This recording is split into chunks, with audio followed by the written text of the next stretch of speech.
Let's discuss all that and much more with Paul Schulte, founder and editor with Schulte Research. Paul, good morning. Thank you for joining us. Lot of back and forth action has started once again. There is strength in yen and global volatility has gone up again. So connect the data points for us.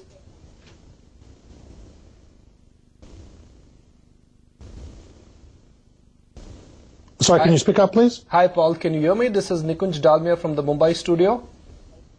Yeah, I can hear you now. Just a little bit louder. That's great. Wonderful. I can hear you and I can also see you. So my question to you is that connect the dots for us. There is weakness in the dollar index and at the same time global volatility is also going up. Do you think we've topped out for the season? Okay, so a weaker dollar and higher volatility.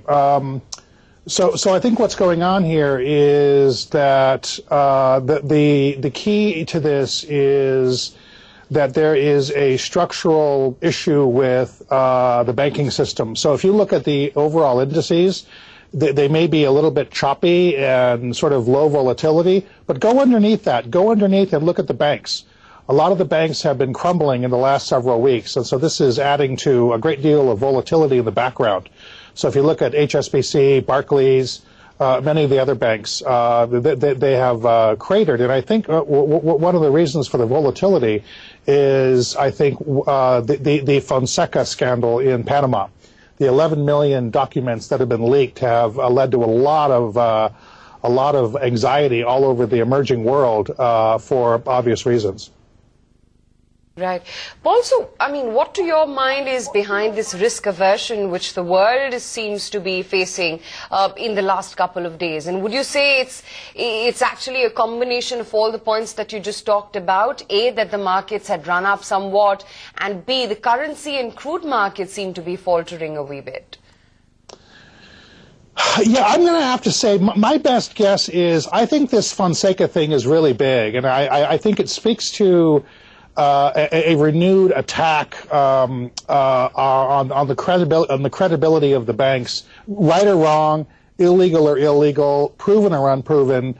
I think this all stinks to high heavens, and so this is spreading into a lot of bank prices. Like Deutsche Bank has just been creamed in the last several days. Some of these banks are down 10% plus in a couple of days, and so. My clients are saying that this Fonseca disclosure has really put a crimp on this global rally, especially during a month when April is generally the best month of the year for equities.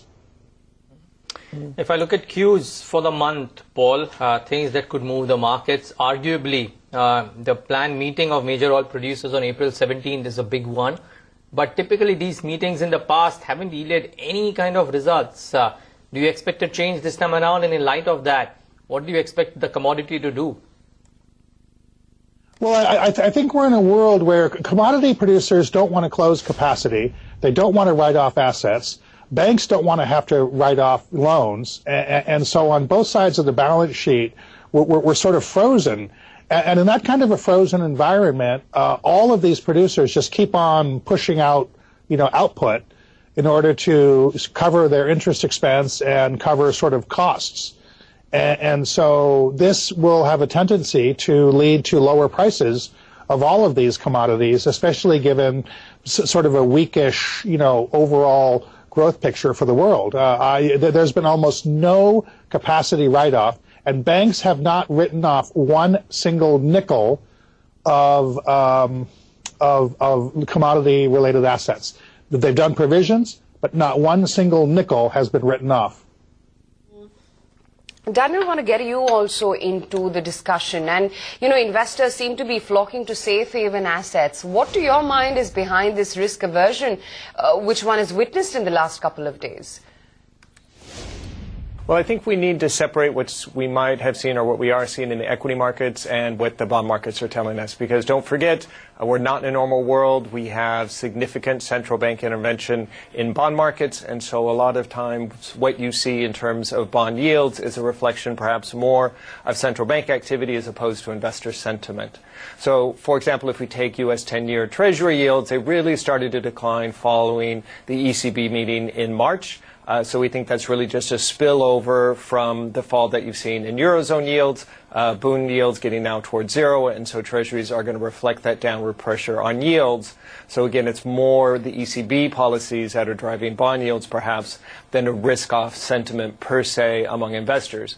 And I think another support for that is if you look then at the equity markets. So yes, we've had a couple days when prices have been a little bit weaker, but after the big rally that we've had since February, that's not so surprising, perhaps a bit of a pause. Of course, we have earnings season coming up. People may want to wait a bit and see how that goes. So I don't think you really see a significant risk-off tone in equity markets. And what you do see in fixed income is probably more central banks and less a change in sentiment. Okay, Paul, Daniel, gentlemen, good chatting with you. Thanks so much for taking the time out and speaking with us today.